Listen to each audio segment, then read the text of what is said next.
Hey, we're live. Hey guys, welcome to Project Metal Music's YouTube channel with your host El Young, and we are here with the brilliant Dream Aria. Welcome, guys. So, Thank you. could you? Hello. Hey. They're just fussing. Sorry. Hello, world. So, could you introduce yourselves? No, just kidding. I don't know who this guy is here, but my name is Anne. No, just kidding. I just came off the street. Take it away. This is Andrew. My name is Andrew. And Don is hanging out. Oh, okay. Don't touch it. It's gonna fall off the table, right? And here's Don. Don's dead. Cheers. Give you a cheers. And Here's Gary. popped in for a second there. And that's it. And we are Dream Aria. Canada. Canada. So, guys, welcome. So, let's get into some questions. As kids, what were you listening to as growing up? Andrew? Well, my musical diet up until probably adolescence was strictly classical music. So my mom always had, Vivaldi, Mozart, Beethoven, Chopin, classical, Baroque, sort of romantic music, always playing.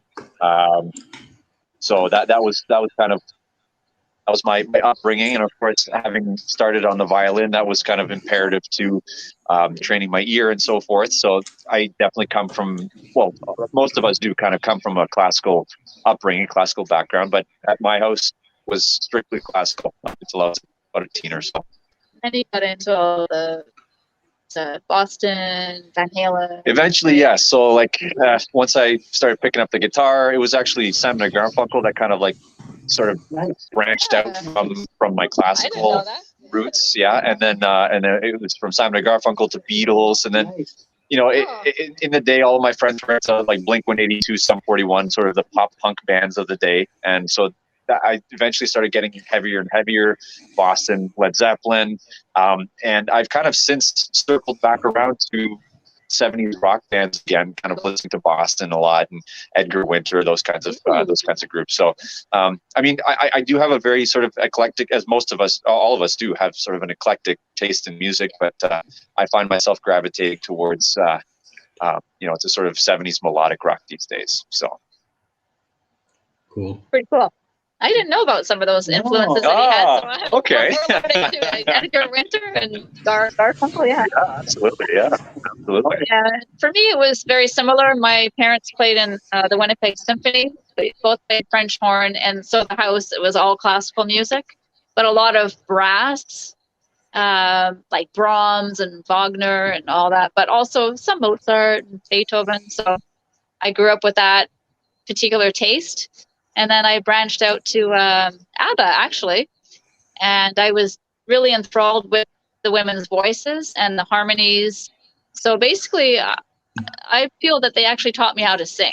I would try to emulate what they were doing. And then it went from that to probably Scorpions, actually. I was just crazy about Scorpions. I had all of their cassettes. And then, of course, Judas Priest and Van Halen, and then as I got older, a lot of the similar ones that he listed as well. But then I got into Todd Rundgren heavily. That man's genius. And Deep Purple, and I've always had a real thing for Glenn Hughes of Deep Purple, the vocalist. And he's been a massive influence on me as far as a vocalist since since I was 16, and I don't know how old I am now, so never mind. 29. Yeah, blank. Like but I like all kinds of music, from classical to Yanni to Andreas Wollenweider to Baroque, like he said, rock, heavy rock, some even like Nine Inch Nails, like industrial, kind of gothic. But yeah, basically A to Z. And we're all very Skinner, big. We're all big ambient fans too. yeah. Just throw that in there. So yeah, some new age, like Guitarro and like I said, Yanni. even some Enya and what is the Enigma? We always get the monks. Oh yeah, We yeah, get the yeah. chanting monks in our music. Killer But yeah, monks. so I just say A to Z. Aerosmith is easy top and everything around that. But I never really got so much into sort of country or rap, but pretty much everything else. So yeah, a bit of everything. Okay, Gary, you're up. Cool. And Yes, and Saga and Oh, yeah. Genesis. Oh yeah. Can't forget that. Yeah, progressive rock was huge for me from day one as well. And of course, Well, Rush. for all of us. Yeah. Rush, of Yeah. course, right? I mean, that sort of goes without saying, being a Canadian. Of course, Rush, right? But yeah. Okay, sorry, Gary, you're up. Influences. But Gary and I was on classical prog rock. Yeah, like Emerson, Lake and Palmer, Old Genesis, Peter Gabriel, and some metal. Yeah, Gary likes Debussy and Eric Satie as well, right? Yeah, and I'm the same as Gary. yeah, Don says he's the same, but anyway. So yeah, all kinds of influences. Yeah, cool. One of my moderators for the channel, Sebastian, has asked a question. He says, "Are you full-time musicians or do you have full-time jobs?" Anybody want to answer that? Pass. For me, I'm self-employed and I do photography. Don's retired; he's living the high life now. But I do photography and writing, and I'm actually writing a book right now too. So Nice. Nice. We won the lottery, and we're gonna put a honey gold on it. But yeah, and Gary does production and engineering and some other odds and ends, right, Gary? He's self-employed as well. So, and can't tell you anything else. It's all secrets now. He's a spy. I mean, Right. Who got you? Let's get back to some more questions. Who got you into music? Who got us into music? For me, Yeah. it was definitely, well, again, my parents playing in the symphony. I would just watch them and admire what they were doing. I was so proud of them. I was fascinated by it. And it just was in my blood, basically. So I just blame it on them. No, but I obviously had a great love for music from day one, and I've never changed my mind. So definitely my parents were my first and biggest influence. Yes, and Don, a big one for him was Walter, Carlos, depending on how you look at it. Started out Walter, turned to Wendy, Carlos, hooked on Bach, right? Switched on Bach, yeah. That's another big influence, yeah. And I guess to your family being... my family, my parents weren't like overly musical. I mean, my dad played trumpet in the orchestra, and my mom played piano, but they both were very sort of supportive of music. So they had me taking violin lessons from an early age, and it was so. My mom pretty much kind of spearheaded the whole music thing for all, myself and all my siblings. Nice. But it was actually my uncle, Roman Boris, who is the cellist of the Griffin Trio. You should check them out. They're really cool, by the way. But basically, my mom went to him and asked, like, what kind of instruments should we put Andrew on? And she said, please don't pick the cello, because I don't want to have to lug a giant. I played the cello. I'm just being honest. Like I've got nothing against the cello. I love cellos. It was tough. But carting a cello around when you're a mom with three, well, it was two kids at the time, not fun. So she said, what kind of instrument should Andrew be playing on? And the flute, the piccolo, the kazoo. So he said you should get him on the violin. So my mom got me into violin lessons, and I actually wasn't like, I didn't like embrace it and make it my own until I was probably 9-10 years old, and then I noticed it was something different that none of my other friends at school were doing. So I kind of embraced that, and then once I picked up the guitar, which was kind of my own, my own decision. I actually embraced both instruments by the time I was a teenager quite heavily, and I made that as part of my identity, right? It was part of me. So And he does it very, very well. Oh, Yeah, thank you. I forgot I played cello, so I'm laughing at him making a joke. I played cello. I love, for the record, I love cellos. And I had to have like the 3/4 size because I'm barely even like 5 feet tall. So the cello is so big, right? So here I am carrying this cello around all over town on the bus and everything. For years I had to do that. Oh my gosh. It was, but But now I you just have wanted to sing. such a deep appreciation for the instrument. Oh, right? I do. Yeah. Oh, it is a beautiful instrument, but I don't miss carrying it around. Yeah. And then I went to piano too, right? And you can't carry the piano either. So, anyways, there you go. Singing is much easier. My parents, my mom, piano for Yeah. 47 years. 47 years, mother. Yeah, had that back too. Yeah, yeah. Don's dad was a drummer, so there you go. I didn't know your dad was a drummer. Professional, really? Good. All the secrets are coming out now. Thank you.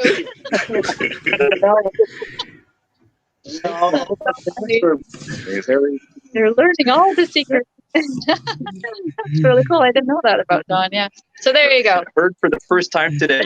For your viewers. And for us. And for us. And for us. Yeah. That's funny.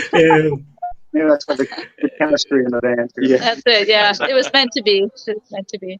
Actually, we have some funny stories about how we got together too. So, especially with you, right? Yeah, it was kind of, we call it serendipitous. Yeah, totally serendipitous. Meant to be. Yeah. Sorry. Moving on. We have another question from Sebastian. Any of you who are Guess Who fans? Oh yeah, I'm from Winnipeg. That's where they're from. All of us. Saskatoon. They're sort of based Saskatoon and Winnipeg, and I'm from Winnipeg, so it's all good. Yeah, they're great. Yeah, tons of songs. That's a great American song. Woman. Yeah. Randy Bachman, Burton Cummings, even Tal Bachman. BTO is like part of that. Yeah. Yeah. But I loved all the Winnipeg bands. Streetheart, Harlequin, Yes. Queen City Kids. Yeah. Oh my gosh, I love Harlequin. Oh, Harlequin's awesome. Yeah. And they still sound good. Yeah, they do. Too. And so does Streetheart, except Kenny Shields passed away, unfortunately. Right. Yeah, so there you go. Yeah. Can't go wrong with them. Chad Allen and the Expression is what they were before. Oh, yeah. Really? I think they're cool. I've never heard of that. Yeah, I basically grew up on Guess Who too, because it was actually, I was mentioning sort of my musical diet as a kid being strictly classical. That was at home. But when I was in the car alone with my dad, he'd have the local classic rock station on, or he'd have his Guess Who albums playing, and Guess Who is my dad's favorite band, and so I really have a soft spot for them through him. So yeah, oh yeah, absolutely. for sure. Yeah, Cool. yeah, cool question. I like that. Yep. You sort of like touched this next question on. So, who inspired you to actually say, you know what, I can actually make this as a living? How could I? Who inspired you to become a musician? Sorry, who inspired us to become musicians? To become musicians? Yeah. Yeah. Well, definitely our families, our parents and whatnot, and just the great music that we grew up with at the time. We were so lucky to grow up in the eras that we grew up in. Late 60s, 70s. It was, I think, prime time for rock anyway. Definitely we're rockers, right? Yeah. But there were so many firsts, like Jimi Hendrix and Rush, like just the first of their kind, right? And we were there for that. So they were a massive impact on all of us for sure. And Yes, and all those amazing bands. So I wasn't there, but I really wish I was. You were there in spirit. You were just waiting, come in, Yeah. But yeah, we were lucky. Definitely blessed. Canada had tons of especially in Canada. Disco. Listen to the charts back then. There would be Donna Summer's #1, and the second album #2 would be Emerson, Lake and Palmer. It's like so wide. The wide range. Yeah. Funk, it was just ABBA. Yeah, absolutely. And even the heavy rock bands. Yeah. April Wine. April Wine. Yeah. I love April Wine. Yeah. Love them. Maybe not metal, but heavy No, rock. they're Yeah, heavy no, rock. no, But fun, yeah. melodic, right? Very I mean, melodic. very melodic. Yeah. Yeah, they have Yeah. tons of hits. Yeah. Same chart as Yeah, Helen Reddy. Or something. Yeah, yeah. Diverse Yes, kind of. definitely. Yeah. So yeah, so it was just Incredible. the times. It definitely was. In Yeah. Canada, anyways. Yeah, I yeah, know for sure, it. Canada. Yeah. Yeah. So, were you in any bands before? Were you in any bands prior to Dream Aria? Myself, I was just in some cover bands. Actually, no, one original band that was actually really good. Kind of just basically rock, straight ahead rock and roll. It was a lot of fun. But other than that, I just done some cover bands, just some harmonies. But I was in some operas too, in and around that time. That was interesting because you had to act as well, and you'll have the costume, and then learn like Latin and Italian and French, and pronounce it properly, and then sing as well, right? And then know where you're supposed to stand. I mean, there was all the staging, so that was kind of fun. But yeah, other than that, that was really all my experience. That's a good one for Gary. Yeah, Gary's been in some Gary's, yeah. great bands. Yeah. Not so much worldwide popular band, but in Canada, we're pretty popular band called National Velvet. Yeah, they were very Good big run in the here. 80s and 90s in Canada. Yeah. We toured across Canada many times, but not, did some states, U.S. tours. But you guys went to England, outside. right? They went to England to do an album. Yeah. Yeah. The second album was done with a producer called Zeus Be Held. Zeus Be Held. Killing Joke. He worked with a lot of big bands. Yeah. Those touring shows. Love and Rockets, Gary Newman. Oh yeah, Gary Newman. Yeah. So I had a little taste of success. Yeah. Oh, they were very successful. National Velvet. Yeah. Yeah. Actually, they were kind of an influence on me. And I met him all these years later. I really liked their music, and I really liked their singer, Maria Del Mar. She was kind of gothic and different, and so we looked up to her when we were young. And then lo and behold, she's vain. Yeah, she's good too. I love her too. Yeah. We actually played with them at Mass. Oh yeah. That's so cool. Very cool. Yeah. So your listeners should check out National Velvet Definitely. too. Yeah. Not the movie. The movie's okay too, but with Liz Taylor, but the band, definitely, they had some great success. Yeah, you should be proud. We're proud of Gary. We are very proud. Are. And Dawn was in a really cool band Drama. called Drama, or however you want to say it. Magic. Magic. Yeah. And it was both original, right? They were all original. So both all original. Did you do any cover bands when you were younger? No. No, real. Oh well, he was like, no, that's not good enough. No. Just kidding.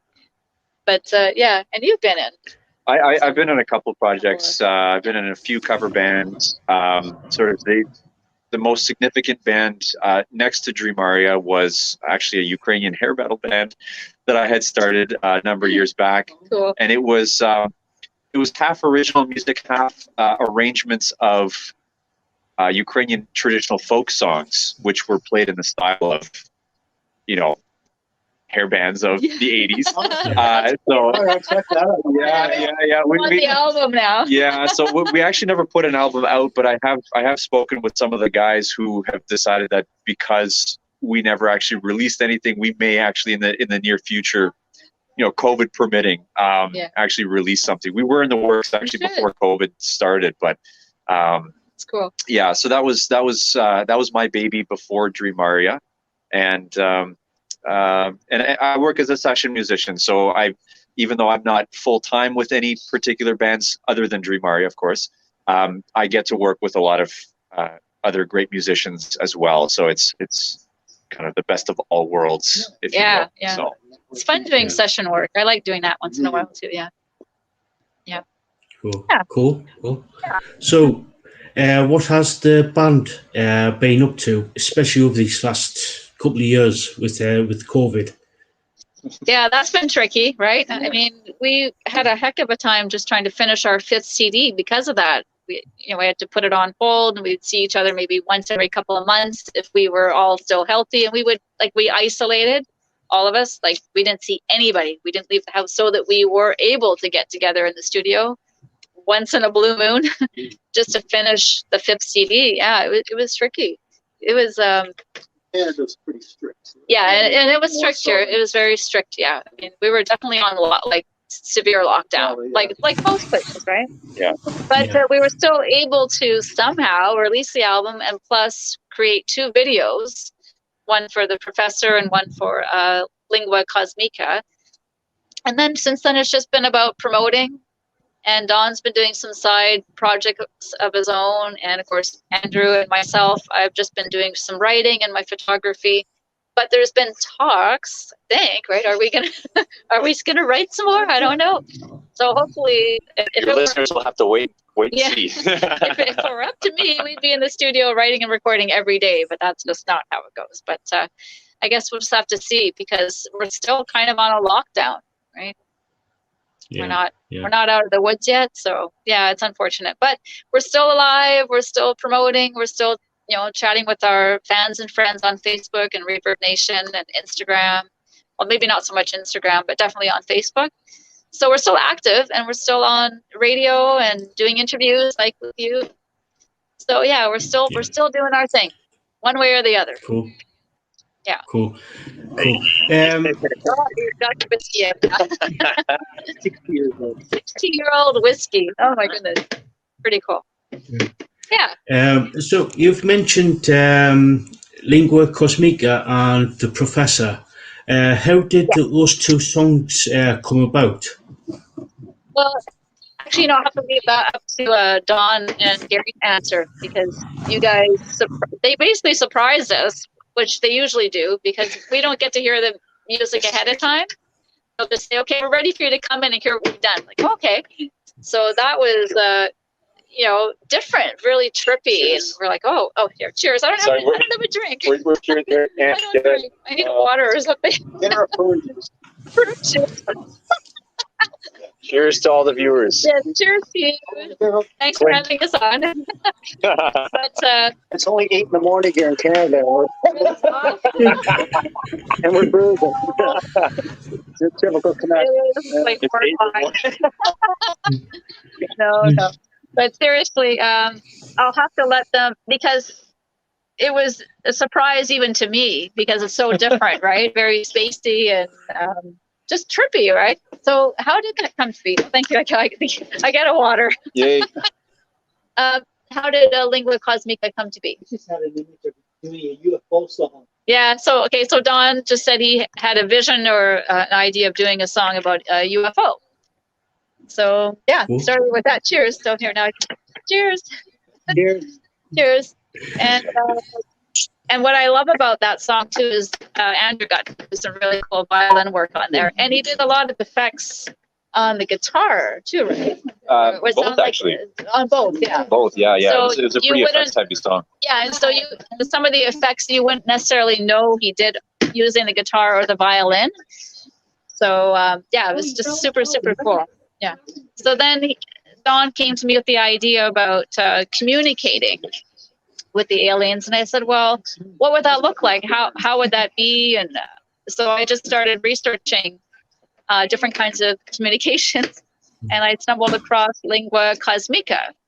So if people want to, I did an explanation online about it. I won't go into a lot of detail here on your show, but it is a thing if people want to look that up. If they want to just research on their own about the Lingua Cosmica idea.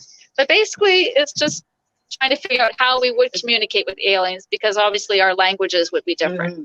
So yeah, so that's sort of it in a nutshell. Yeah, I sang a little bit of Italian, actually only Italian in that song. Yeah, just for something different. Yeah, it didn't sound so good in French, so I went to Italian. So yeah, so that's how that came to be. And the Professor was, I think, the last song that Gary and Don brought to the table. And I remember just upon first hearing it that it reminded me of Rush. Had an Emerson, Lake and Palmer, very progressive, right? Sort of old roots progressive, right? Not like the modern progressive. Yeah. And I just kept thinking about Neil, because we all were. All of Canada was in mourning over that tremendous loss, and such a shock because nobody knew he was even sick, right? So I just kept having this feeling, maybe we could write the song about him. So I asked the guys if they were okay with that, and we weren't 100% on it at first because, Rush fans are a little bit funny. Well, yeah, they trusted me, but you had to do it right or not do it at all, right? With Neil and with Rush bands. So, and it was also, well, how do we do it without coming across like we're trying to ride on those coattails and just get it, it was, we weren't really sure, but I went ahead and wrote the lyrics and they were okay with the lyrics and we just went with it. And then we weren't even going to do a video. That just kind of was a last minute thing, like, oh, well, maybe we should do a video. And, we got really great response from the song and the video. So it was like, because as I said, the pressure was on because it was about Neil. So I think people definitely got that it was a very sort of sincere and respectful homage to him. Absolutely, so I think that kind of absolutely. Yeah. I'm from Toronto. Yeah, exactly. So yeah, he knows already. So yeah, so we're not trying to get attention or sound like a Rush band or even write a Rush song. It was, or like I said, ride on their coattails or take advantage of anything. Yeah. We really, really were just saluting the professor. So, yeah. He was a big influence on me. Yeah. So, yeah. Even as a singer, you don't have to be a drummer to be influenced by great musicians, no matter what they're playing, right? Or what they're writing. And his lyrics. I'm a lyricist, so I could definitely relate to him as a lyricist. So, yeah, so that's how those came to be. So, thanks for asking. So, I've got another. Right, it was more of a comment really from Sebastian. It says your song, The Perfect Storm, is awesome. Sorry, which? The Perfect Storm. The Perfect Storm. Which one? The Perfect Storm. Oh, The Perfect Storm. Okay, yeah, he likes The Perfect Storm. Yeah. Thank you. Yeah. Cheers to that. Yeah, that's Don. Would you like to talk about that song? It's heavily influenced by the politics happening in the U.S. Yeah. The separation of children at the border and Nazism, and it's a Trumpish, anti-Trumpish song. Yeah, so I didn't know. You didn't hear that from me. I know nothing. No, we're not a political band, Well, but that's our only political song. Yes, apparently it's a political song. Your political song. It's Don's It's all gone. It's all gone. We have nothing to do. It's my I just sang the words, okay? I don't know. But yeah, it was a fun song to do. I thought it was about climate change. I thought it was about storms and climate change. Yeah. Yeah, I thought it was about that movie, about the ship on the. That's just the words, right? The music is fantastic, right? There's a lot of moves going on. Yeah, and again, the violin on that song, that beautiful violin part, I love that. That's my favorite part of the song, actually. Yeah. And it's got also 6-minute song. And that's pretty long. Yeah. It's a real. Body's prog rock. Yes, it's got the prog going on. Prog Yes. rock, yeah. Yeah. So you mentioned that you are sort of like trying to come up with some ideas for new material. Have you got any ideas on what whereabouts you are sort of like going with like some more new material? Yeah, I'm not sure. Have you guys been writing? I don't even know. Well, I'm writing something that I'm doing ambient music right now. So Don on his own, and actually, well, with family, right? With his daughter, is coming up with some really beautiful ambient music. But I don't know if you guys have gotten together. Oh, Gary says there's stuff in the vault. That's always a good sign. When he uses the V word, it's a good thing. It's in the vault. So that's a good sign. So fingers crossed. So we'll see. Yeah. We'll let you know. Cool. There's a what, sir? Oh.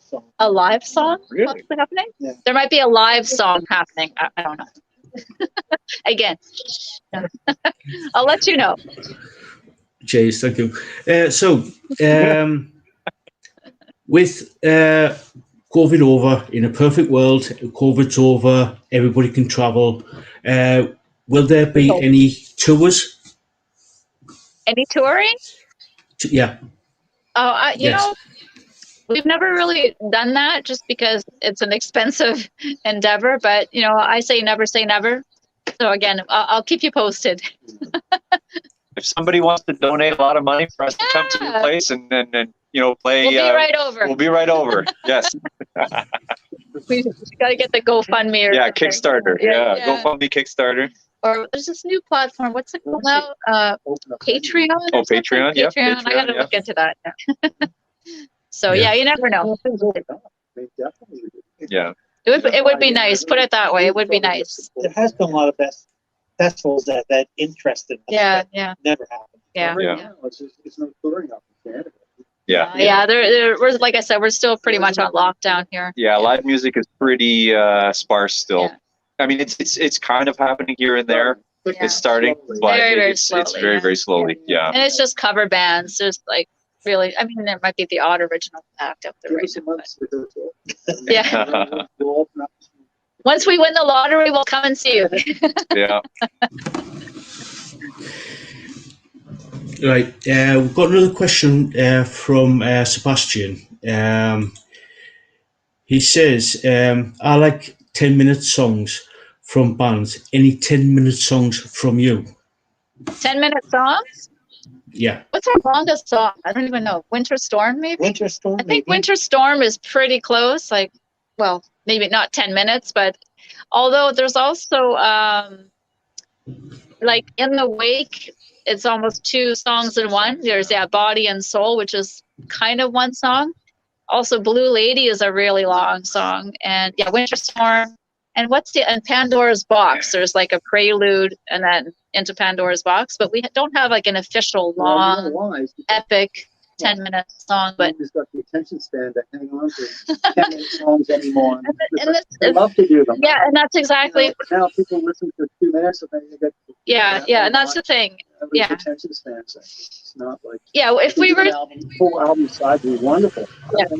Yeah, we've talked about it for sure. Oh, we can do it, no problem. Yeah. We were trying not to be too self-indulgent. See? Even though we are. Even though we are. Try and keep it somewhat radio friendly. Yeah. There you go. It's in the works now. There you go. You helped inspire. Thank you. So we'll see. Yeah, it would be fun. Yeah. So this is probably going to be my last question. Any advice for people who want to become musicians? You know what I always say? I always say, if it's in you and you have that passion, just do it. Don't let anyone tell you anything different. Just stay committed. Don't let anyone tear you down, and just go for it. That's what I always say. And study, just keep experimenting, and record yourself. No matter what you're doing, whether you're singing, you're playing an instrument, record yourself and watch yourself back, listen to yourself, analyze everything you're doing, take notes of all, the musicians and artists that you like, and what is it about them that you like, and try to learn from them. Anyone else? Yeah, do it for the love of doing it. Yeah, absolutely. If you like, hone your craft for the sake of bettering yourself. Just put the love out into the world through your music. That's what I would say. For yourself. Yeah. Again, self-indulge. No, I'm just kidding. No boundaries. Exactly. Yeah. And no boundaries. No boundaries. Yeah. Don't put yourself in a little box. Just don't think you're gonna be millionaire or don't do it for the money. Because there ain't none. That's true. Like I said, when we win the lottery, well, But honestly, just you have something you love to do, just do it at all costs. Yeah. Cool. So one final question: where can people find you on? Have you got a website, social media, or? I know you mentioned something about. I know you mentioned Facebook and Refurb Nation. Yes, those are the probably best two places to find us and to reach us by email. So people want to contact us or get some CDs, for instance, definitely I think Facebook or Reverb Nation. But we're on what is it, iTunes? We're everywhere. Don says we're everywhere. So yeah, just Google Dream Aria, and yeah, we're no, but we're on YouTube is another good place to find us if they want to see the videos. Spotify. Dream Aria band always does the live music. Yeah, and actually, you know what? There's a new Dream Aria out there, It's not new. and been around. it's apparently it's been around. I don't know, but it's Japanese music, and I don't know if they knew about us and are using our It's a name, song, like a or if it's just a song. But It's a anyway, big song. yeah, and it's nice music. But yeah, just Dream Aria band. Dream Aria band. Yeah, that's Canada or whatever. Yeah, you might have to fine tune a bit because now when we do a search of Dream Aria, this other stuff's been coming up. Yeah. It's just on YouTube. Might be kind of all over. But anyway, yes. So there you go. Not to confuse people, but yeah. I'm going to do a 10-minute heavy metal song. There you for go. Al. Yes. Getting back to the Saxon. Yeah. Jude, That's right. Darn straight. Okay, we're gonna do it. Cheers to that. Okay, cheers. Cheers. Double cheers. Yeah. Yeah. Cheers. Cheers. Cheers. Cheers. Cheers. Cheers.